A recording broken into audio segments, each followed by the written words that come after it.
Bienvenue au podcast Astro, Mindset et Développement personnel. Je m'appelle Ambre, fondatrice de Inte-Ipso, et mon but est qu'ensemble on apprenne à se développer, à mieux se connaître soi-même, puis à prendre le contrôle du meilleur atout pour nous aider à améliorer notre vie.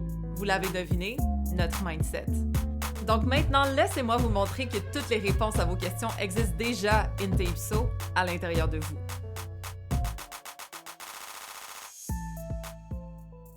Hello mes chéris! Donc ce mois-ci, on va avoir beaucoup de podcasts d'astro. Je vais vous tenir au courant des transits parce qu'on en a beaucoup, ok? Ça va être pacté en action, en prise de conscience, en péripéties et tout. Puis je veux vous accompagner à travers tout ça. Donc on va se faire un podcast astro par semaine pour 3 à peut-être même 4 semaines de suite, ok? Donc j'espère que vous êtes prêtes à tout comprendre ça. Déjà, si vous ne me followez pas sur Instagram, faites-le, OK, @Inte-Ipso, parce que je vais vous tenir au courant un peu plus quotidiennement, on va dire, des transits qui ont lieu. Mais dans cet épisode, on va regarder les transits globales du mois de mars, ou du moins de la saison du poisson, on peut dire ça comme ça, parce que ça commence maintenant, en fin février.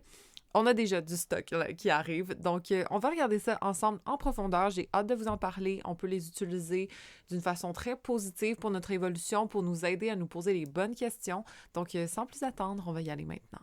Donc, avant de commencer, on va faire un petit overview des dates à se rappeler, OK? Parce qu'on en a quand même beaucoup. Déjà, le 22 février, c'est sûrement passé quand vous écoutez cet épisode-là, mais il va y avoir la conjonction entre le nœud nord en poisson et Neptune en poisson. C'est un moment quand même important qui va durer quand même un bon bout, donc même si on s'en parle un petit peu en retard, ça va toujours être d'actualité. Par la suite, on va avoir le 24 février, Mars qui retombe direct, OK? Il était rétrograde depuis un bon bout, le 6 décembre. Et là, maintenant, enfin, le 24 février, il tombe direct. Je vais vous dire qu'est-ce que ça représente pour nous. Ensuite, on va avoir Vénus rétrograde en Bélier le 2 mars. Donc ça aussi, c'est un moment très important. Puis on va avoir d'ailleurs un épisode de podcast en entier là-dessus. I got you, OK? Et puis, qu'est-ce qu'on a d'autre? On a le 27 février, je ne l'ai pas mentionné, je l'ai oublié, my bad, mais on a une nouvelle lune en poisson qui va se passer. Après, on a Mercure rétrograde en Bélier le 14 mars, suivi d'une éclipse lunaire en Vierge le 14 mars aussi, OK? Tout en même temps. Bon, on va avoir l'éclipse solaire en Bélier le 29, plus Neptune qui va rentrer en Bélier le 29 aussi. Bref, it's packed, OK? Surtout, je vous dirais que Vénus rétrograde, c'est le transit qui m'intéresse le plus parce que ça arrive une fois ou 2 ans, hein, Vénus rétrograde. Les éclipses, bien sûr, c'est spécial, mais c'est à chaque 6 mois. Là, bon, c'est quand même dans le signe du poisson et de la Vierge, ce qu'on n'a pas trop touché encore, fait que ça se peut que ce soit quand même très important à regarder. D'ailleurs, on va le faire. Mais reste que Vénus rétrograde, pour moi, je sais pas, je trouve ça toujours un moment très intéressant parce que ça touche nos relations, ça touche notre estime, ça touche ce qu'on valorise. Et donc, nécessairement, on ressent ces impacts. J'ai hâte de vous en parler en profondeur. Et puis, ben quand même, Mars rétrograde arrive une fois ou 2 ans aussi, puis là, il finit sa rétrograde. Il va être direct, enfin. Donc, ça reste un moment important aussi. Mercure rétrograde, on l'a à chaque 3 mois environ, donc it's not that bad. Et puis, quoi d'autre? Ben, nœud nord conjoint Neptune, c'est quand même très important aussi au niveau de nos aspirations et tout. Donc, voilà. Juste pour vous donner une bonne idée, et ensuite, on se lance. Alors, alléluia, Mars est redevenu direct le 24 février. Là, ça veut pas dire que tous nos problèmes sont réglés, que, oh my god, tout va flow, tout va être facile, ça va avancer vite, vite, vite, mais c'est plus que notre période de peut-être frustration qui est possible avec Mars rétrograde, de sentiment de blocage, peut-être d'introspection, tu sais, on avance plus de l'intérieur que de l'extérieur lorsque Mars est rétrograde, parce qu'on se rappelle que Mars est la planète de l'action, du mouvement, de la confiance, de tout ce qu'on entreprend. Donc, quand on fait ça de l'intérieur, c'est plus qu'on a certaines remises en question par rapport à notre prise d'action.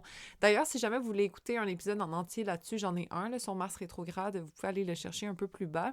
Mais reste que, quand Mars redevient direct, veut pas, ça a des effets sur ce que Mars touche, c'est-à-dire notre motivation, notre prise d'action, notre confiance, nos élans, OK? Donc, techniquement, on pourrait utiliser toute cette période de réflexion, disons, où est-ce qu'on a peut-être été un peu plus retenu, un peu plus démotivé, etc., mais pour s'être posé les bonnes questions, à savoir qu'est-ce qui nous motive vraiment, est-ce qu'il y a des choses qu'on a envie de défendre grâce à notre cœur, tu sais, quelque chose qui nous tient vraiment là à cœur. Bref, là, ça va être le moment de repartir sur nos élans, OK? De se remettre dedans, reprendre des projets que peut-être on avait mis en pause. Ça se peut qu'on ait simplement plus d'énergie pour continuer d'avancer dans ce qu'on voulait entreprendre ou juste dans notre vie en général. Donc ça, c'est à se réjouir. Je sais pas pour vous, puis il faut pas utiliser l'astrologie comme une excuse non plus, OK? C'est pas le but, mais j'ai remarqué que les gens étaient vraiment plus sur les nerfs depuis que Mars était rétrograde, comme on était plus susceptibles, plus sensibles, plus énervés, comme de mon entourage et de mes DM sur Insta. J'ai remarqué que vraiment, on était un peu plus à fleur de peau que d'habitude. Donc, techniquement, ça devrait se placer aussi. Encore une fois, on n'est pas censé subir les placements, OK, les transits. On est censé les utiliser. Fait que si jamais on était triggered par certaines situations, de se poser la question sur c'était quoi qui venait vraiment nous chercher, nous irriter. Et pourquoi ça nous irritait comme ça? Parce qu'il y a quelque chose, là, il y a une anguille sous roche ici, et techniquement, on devait s'en occuper. Parce qu'encore une fois, c'est pas juste que Mars est rétrograde, donc on va être plus susceptible, c'est que Mars est rétrograde, donc nos frustrations vont être plus évidentes et donc il faut qu'on les règle pour qu'on puisse avancer d'une façon plus fluide lorsque Mars redeviendra direct. Donc essayez de réfléchir à peut-être qu'est-ce qui vous a énervé depuis décembre, OK? 6 décembre environ. Y a-t-il quelque chose qui venait vraiment vous chercher? Tu sais, dans quel secteur de votre thème astral Mars est en train de rétrograde? Le Cancer est dans quelle maison? Exemple, ça peut peut-être vous donner des indications. Mais bref, de se poser cette question-là, ça peut nous aider à utiliser ce transit-là au lieu de juste le subir. Donc, si on a pris le temps d'analyser un peu qu'est-ce qui nous frustrait ou aussi qu'est-ce qui nous insécurisait pour être capable de le traiter, tu sais, être capable d'en prendre soin ou de mettre ça de l'avant, d'en parler à notre partenaire, exemple, si c'était peut-être certaines peurs ou certaines déceptions ou émotionnelles ou peu importe, comme de faire ressortir ça et de s'en occuper, basically. C'était le but de cette rétrograde. Donc là, peut-être qu'on a pris conscience et ensuite, quand c'est direct, bien, on peut faire le travail pour régler ça doucement. Parce que c'est sûr que la sécurité, c'est un gros sujet là, à ce niveau-là, d'avoir des bases solides qui nous font sentir sécures émotionnellement, que ce soit dans notre travail, que ce soit dans nos relations, peu importe où, mais il fallait qu'on se sente en sécurité puis que ça nous parle vraiment de l'intérieur, qu'on ait une connexion profonde avec ce qu'on fait ou avec les gens autour de nous. Si jamais c'était un peu chambranlant là-dessus, ça se peut que ça ait causé certains questionnements, là, disons, chez nous. Mais c'était le but. C'était le but de se questionner sur qu'est-ce qui nous insécurise, qu'est-ce qui nous fait sentir pas trop alignés avec nos valeurs profondes aussi. Bref, pour savoir si on a bien traversé cette rétrogradation, ou du moins si on a tiré certaines leçons, en fait, c'est si on a réussi à clarifier nos émotions, si on se sent un petit peu plus en confiance pour agir, même si on n'est pas 100% certain, mais que cette réflexion-là nous a aidé à prendre plus confiance en ce qu'on veut ou à comment on procède. Sinon aussi, si on a appris à écouter un peu plus notre intuition, OK? Sans être nécessairement dominé par nos peurs ou nos insécurités, mais plus s'écouter de l'intérieur. Si jamais il y a notre petite voix là, qui nous chuchote quelque chose, qu'on la valorise au lieu de la taire. Et aussi, évidemment, si on est prêt à défendre qu'est-ce qui est important pour nous, qu'est-ce qui nous tient à cœur, mais sans tomber dans l'insécurité ou l'agressivité, tu sais, de vraiment défendre à tout prix, puis d'aller dans l'émotion trop, d'être stable dans nos désirs et d'être capable de les prôner sans nécessairement péter sa coche ou faire une crise, OK? Et si jamais on n'a pas nécessairement mis l'attention là-dessus, ce serait intéressant de le faire pendant que Mars retourne direct. Donc, si jamais vous ressentez encore une tension là, à l'intérieur puis que vous avez de la misère à exprimer clairement vos besoins, à les dire à voix haute, à les assumer, à défendre qu'est-ce qui est important justement pour vous, ça se peut que ce soit quelque chose à travailler pendant que Mars retourne direct, OK? Ça se peut qu'on ait plus de confiance ou de motivation à le faire aussi. Sinon, si vous voyez que vous réagissez trop fortement, comme émotionnellement aux critiques ou à qu'est-ce qui vous insécurise, ça aussi, c'est peut-être à travailler, à juste genre gérer là, notre gestion d'émotions. C'est sûr qu'on était toutes plus sur les nerfs, OK, pour vrai de vrai. Mais quand même, là, c'est la belle opportunité de gérer ça doucement, en honorant nos émotions, mais aussi en respectant ceux des autres. Et dernier signe qu'on n'a pas totalement peut-être assimilé cette leçon-là, en fait, c'est si on se sent coincé entre l'envie d'agir puis la peur de quitter notre zone de confort. Fait que si, tu sais, on aime ça rester confortable ou secure, mais qu'on hésite à entreprendre quelque chose qui nous parle vraiment, là, qui parle à notre cœur, mais ça se peut que ce soit le moment de s'essayer, de sortir de cette zone de confort-là pour bien assimiler ce Mars rétrograde et maintenant Mars direct en Cancer. Donc, mon conseil pour bien vivre ce Mars direct-là, puis tu sais, l'utiliser de la meilleure façon possible pour que ce soit positif pour nous, ça va être de canaliser notre énergie émotionnelle, OK? De soit faire du sport, de la danse, de l'activité physique, pour éviter qu'on soit enfermé à l'intérieur dans nos émotions. Peu importe, là, moi, je parle de bouger parce que c'est quelque chose qui me parle beaucoup, mais reste que ça peut être n'importe quoi qui vous fait sentir bien de l'intérieur. Tu sais, est-ce que vous aimez ça, aller parler avec des amis? Est-ce que vous aimez ça, peut-être faire de la, tu sais, dessiner, comme de la créativité, méditer, peu importe, mais de s'occuper de son intérieur puis de canaliser notre ressenti d'une bonne façon au lieu de l'accumuler, mais de le faire sortir d'une façon saine. C'est très recommandé pendant ce transit-là.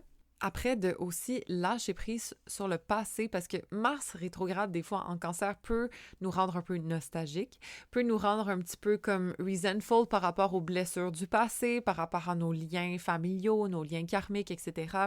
Donc, juste d'apprendre à pardonner, puis de arrêter de penser mariner dans les vieilles blessures ou simplement de les guérir, OK? De faire de l'introspection, de faire peut-être du shadow work à ce niveau-là. C'est toujours sain lorsqu'il y a des transits dans les signes d'eau, techniquement.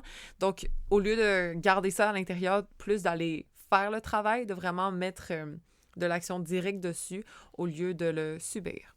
Et ensuite, je pense que d'exprimer ses émotions d'une façon saine le plus possible, mais de les communiquer, pas juste les garder de l'intérieur, justement, OK? La répression ou comme garder ça, c'est jamais bon, mais je pense que doucement de se poser la question de comment on peut exprimer les choses d'une façon constructive. Pas juste d'honorer ses émotions puis de vomir sur l'autre, on s'entend, tu sais, mais comment on peut passer le message qui soit, en respectant nos émotions, mais aussi en respectant comment la personne va recevoir ce message-là. C'est la bonne façon de procéder avec Mars rétrograde en Cancer, mais aussi Mars direct en Cancer, parce que sinon, on peut facilement tomber dans les reproches, on peut facilement pointer du doigt avec ce transit-là. Mais je pense que de faire passer le message au niveau émotionnel d'une façon constructive et aimante, bienveillante, c'est la façon de faire avec ce transit. Fait que techniquement, si tout va bien, Mars en Cancer direct, ça va nous ramener une énergie intuitive à cette période d'ancien blocage quand c'était rétrograde. Donc techniquement, là, de suivre son gut, de suivre ses intuitions, d'aller dans le flow, OK? En plus, avec le nœud nord en poisson, c'est vraiment ce qui est recommandé. Je vous en parle beaucoup récemment, mais c'est parce que c'est très d'actualité. Et c'est aussi le bon moment, évidemment, de protéger soit les gens qu'on aime ou soit les choses qu'on aime, tu sais, qu'est-ce qui nous tient à cœur, nos projets, nos petites habitudes qui sont super importantes, etc.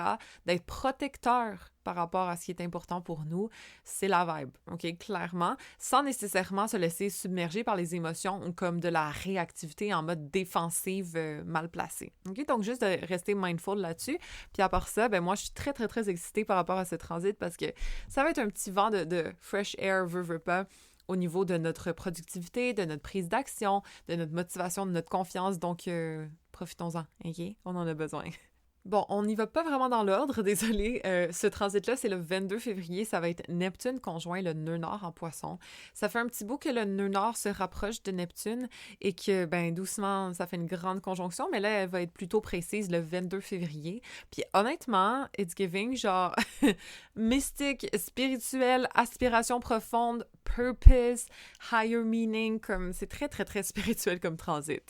Sachant que Neptune, c'est la planète de la spiritualité, c'est la planète des rêves. C'est pour ça que récemment, je parlais qu'il y a beaucoup de personnes qui faisaient des rêves spéciaux. OK, c'est pas pour rien. Neptune, c'est aussi la planète de l'imagination, la planète de l'illusion, la planète du sans boundaries, sans limites. Donc, lorsqu'on combine ça avec le nœud nord, qui représente en fait notre destinée, on va dire collective, la direction vers où on doit avancer pour évoluer, mais là, ça montre qu'on doit littéralement tap into, genre, l'univers. Tap into ce qui est intangible. Tout ce qui est sans limite, qui est plus grand que ce qu'on est capable de conceptualiser, de concevoir de notre petit esprit, mais d'aller chercher plus grand que soi. Fait que selon moi, ça fait très éveil spirituel, ça fait très guérison émotionnelle aussi, d'aller vraiment taper dans le sans limite au niveau de l'empathie, le sans limite au niveau de la compassion, de libérer nos illusions du passé aussi. Il faut faire attention là, de ne pas être de loulou, genre de la mauvaise façon, OK? De donner des excuses, de se créer des scénarios qui sont comme ben trop basés sur l'espoir puis pas tant sur la réalité. Oui, ça peut être quelque chose à faire attention parce que c'est toujours exagéré, OK? Le nœud nord veut pas, ça exagère un peu ce que ça touche aussi. Et donc, parfois, on peut être un peu trop delusional à ce moment-là. Mais perso, je pense que si on l'utilise d'une façon positive, par rapport à nos buts, par rapport à nos aspirations, par rapport à notre destinée, justement, puis pas genre en mode relationnel ou pas en mode comme whatever, vous comprenez, c'est l'idéal. Parce que c'est bien de rêver grand, puis c'est bien d'aller chercher plus loin, puis des réponses qui sont pas nécessairement comme qui existent dans le tangible. Moi, je serais toujours pour ça. Ma lune est conjoint Neptune, faut dire. Mais reste que faut quand même balancer ça, disons, avec quelque chose de pratique parce que veut pas, Saturne est toujours en poisson. Saturne n'est pas trop loin et Saturne, c'est la structure, c'est la responsabilité, c'est la maîtrise. Fait que, selon moi, là, c'est de combiner ce côté tellement puissant de l'intangible, de Dieu, de la spiritualité, de la loi de l'attraction, tout ce genre de choses avec une certaine discipline où est-ce qu'on s'applique à chaque jour, exemple, pour atteindre nos aspirations qui sont un peu de loulou, mais qui sont basées sur quand même des efforts quotidiens où est-ce qu'on s'applique d'une façon tangible, OK? Donc, reste que même si ce qu'on pratique est un peu plus spirituel, mais si on fait des efforts concrets dans notre quotidien, mais là, c'est de combiner le réel avec l'irréel et d'arriver à best of both worlds. Fait que ce qui est possible d'arriver avec ce transit-là, c'est qu'on se connecte plus à notre intuition ou à nos rêves. D'ailleurs, s'il vous plaît, écoutez-les. Après, il y a des rêves qui sont des fois un peu fucked up, là, comme on en a discuté, mais reste que si vous avez un gut feeling, si vous avez une intuition, si vous avez vraiment comme une révélation quelconque, ce n'est pas au hasard, OK? Surtout avec Mars direct en Cancer qui nous demande d'écouter nos intuitions. En plus, comme, girl, c'est double en ce moment, fait que ce n'est pas à négliger. Aussi, si jamais il y a comme... C'est drôle, mais Neptune dissout, OK, ce que ça touche. Fait que techniquement, là, ça dissout un peu le voile entre la réalité tangible et intangible en ce moment. Ça se peut que tout soit plus clair ou tout soit plus confus, l'un ou l'autre, mais techniquement, si le nœud nord est à côté, ça veut dire que notre mission de vie peut peut-être être plus claire. Ou ce qui nous limite, OK, ce qui nous empêche d'avancer vers plus grand que, peut être aussi un peu plus clair. Ça se peut simplement que nos illusions se dissoudent. Disons, tout ce qui est pas aligné avec notre âme peut simplement s'évaporer. Genre juste comme se montrer à la surface qu'on voit un peu qu'est-ce qui cloche. Ou sinon, ben on peut se faire des grosses illusions puis penser que cette relation-là, c'est comme meant to be AF ou quelque chose. C'est possible. Et d'ailleurs, ça se peut que ce soit vrai. Faut juste faire attention de ne pas trop se faire avoir par les trop beaux pour être vrai. OK? Comme tant mieux si ce l'est, puis on peut en profiter, mais il faut quand même rester conscient qu'en ce moment, c'est propice à ce que ça ait l'air un peu mieux que c'est censé être. Fait que d'en être conscient, c'est tout. Et je dirais de profiter de ça sans nécessairement se jeter en bas d'une falaise pour cette chose, OK? Peu importe, si c'est une nouvelle carrière ou si c'est comme une nouvelle relation ou peu importe. Comme c'est bien, parce qu'en ce moment, ce qui se passe, c'est très fated, c'est très destiné, comme c'est vraiment des événements ou des choses importantes dans notre vie qui vont avoir un impact marquant, on va dire.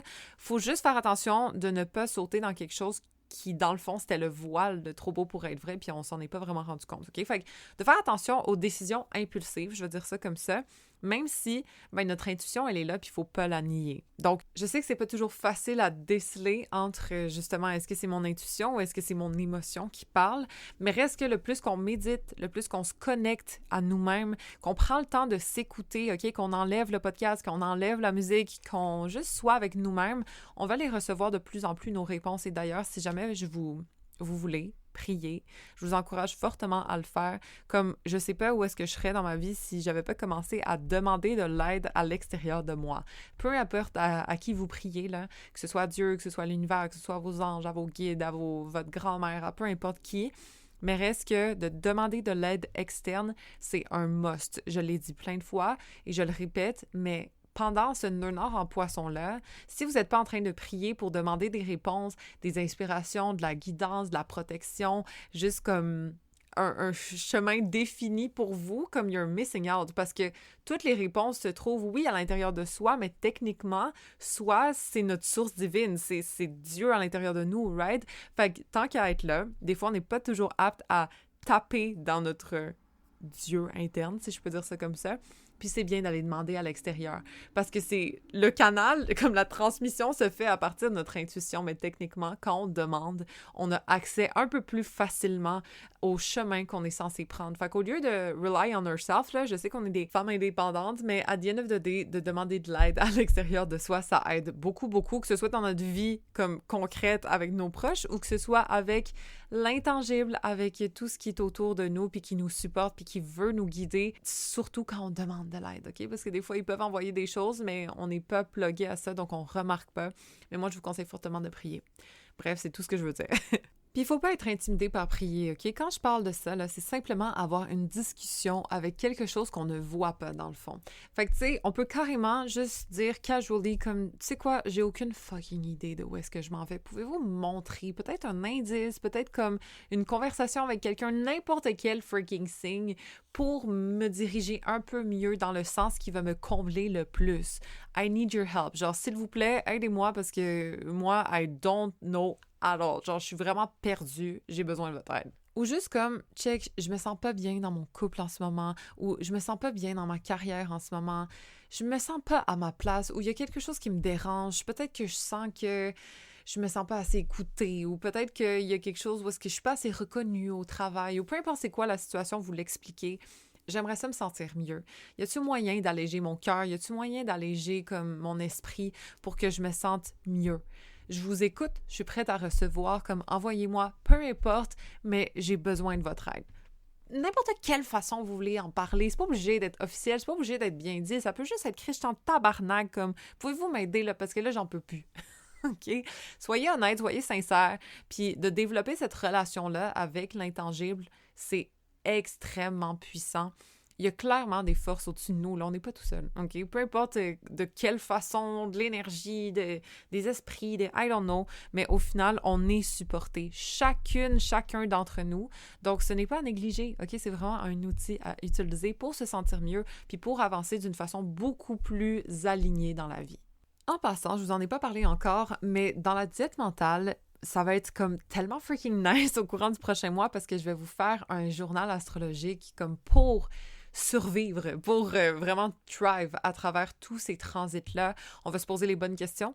On va avoir certains exercices pour utiliser ça à notre avantage vraiment d'une façon constructive, positive, au lieu de pogner les transits, les vagues de transit dans notre face. OK?